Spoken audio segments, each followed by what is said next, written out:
বর্তমান বাংলাদেশের চারিদিকে শুধু একটাই নাম, ইসকন ইসকন ইসকন। আসলে কারাই ইসকন, কি তাদের পরিচয়?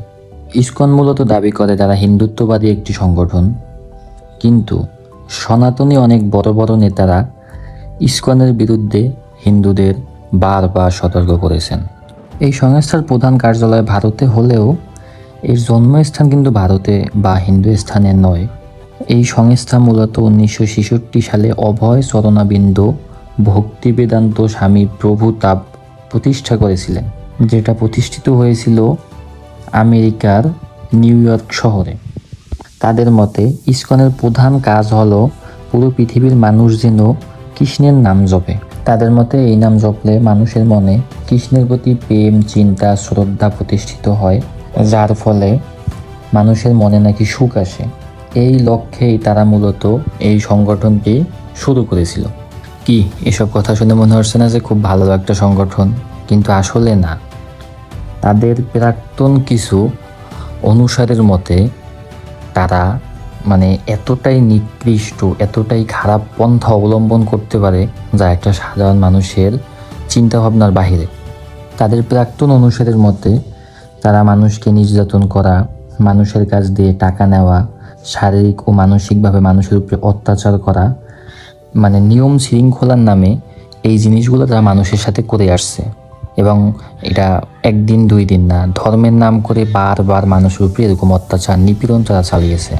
ইসকনের প্রধান স্বামী প্রভুতাপ কিন্তু অনেকবার হিন্দুদের তোপের মুখে পড়েছে, কেননা তার প্রচার করার লক্ষ্যে তিনি যে বইগুলো প্রচারের কাজে লাগাতো বা যে বইগুলো তিনি প্রচারের কাজে ব্যবহার করত, সেখানে অন্য অন্য দেবদেবীকে ছোট করা এবং তাদের উপেক্ষা করার মতো নানান অভিযোগ কিন্তু তার উপরে আছে।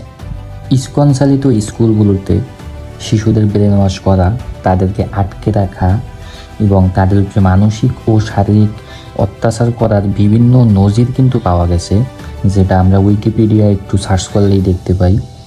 এছাড়া ইসকনের বিরুদ্ধে জালিয়াতির অনেক বড় বড় অভিযোগ পাওয়া গেছে। এছাড়াও আরও আছে, যেমন তাদের বিপুল পরিমাণ সম্পদের রহস্য জানার জন্য অনেকবার তাদেরকে তোপের মুখে পড়তে হয়েছে যে এত সম্পত্তি তাদের কোথা থেকে আসছে। বিশ্বের অনেক অনেক বড় দেশে ইসকনকে নিষিদ্ধ করা হয়েছে। এর মধ্যে যদি সবাই আগে ধরা হয় তাহলে ধরা হবে মালয়েশিয়াকে, এরপরে সিঙ্গাপুর, ইরান, সৌদি আরব, আফগানিস্তান, রাশিয়া সহ বিভিন্ন দেশে ইসকনকে নিষিদ্ধ করা হয়েছে, কেননা এটা একটি সন্ত্রাসীমূলক সংগঠন।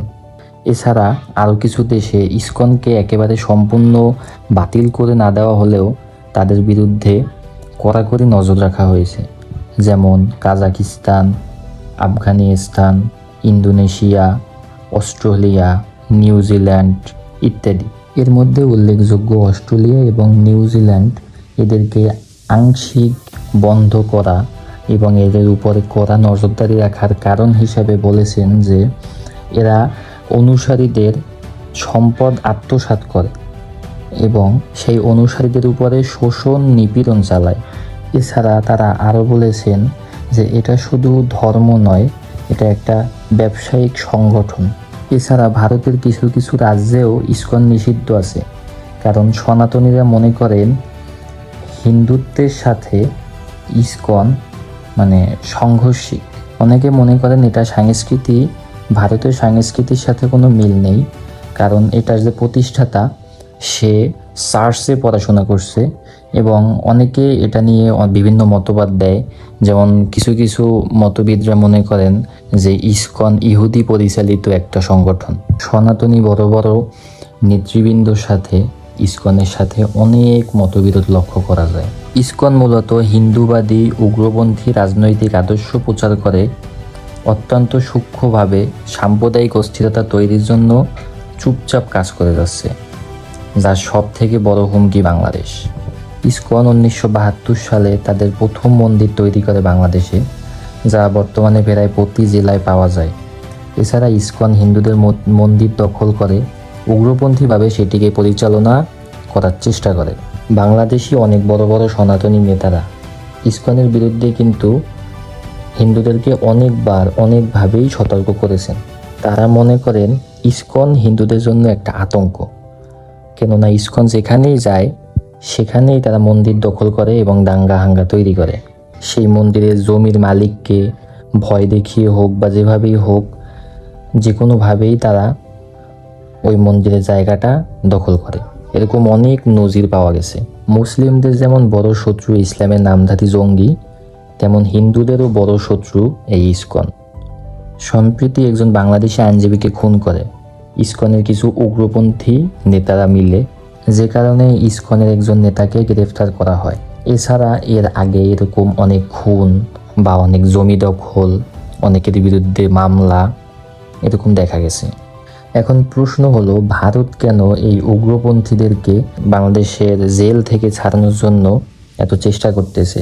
কেননা এই যে ইসকন বিজেপি সরকারের সাথে মিলে কাজ করে এবং এই যে আশেপাশে যত সমস্যা বা যা হোক, এটা সম্পূর্ণ বিজেপির সাথে মিলে তারা যে কোনো একটা কার্যক্রম পরিচালনা করে। এখন একজন বাঙালি হিসেবে আমার সময়ের দাবি, আমাদের দেশ ইসকন মুক্ত করা হোক।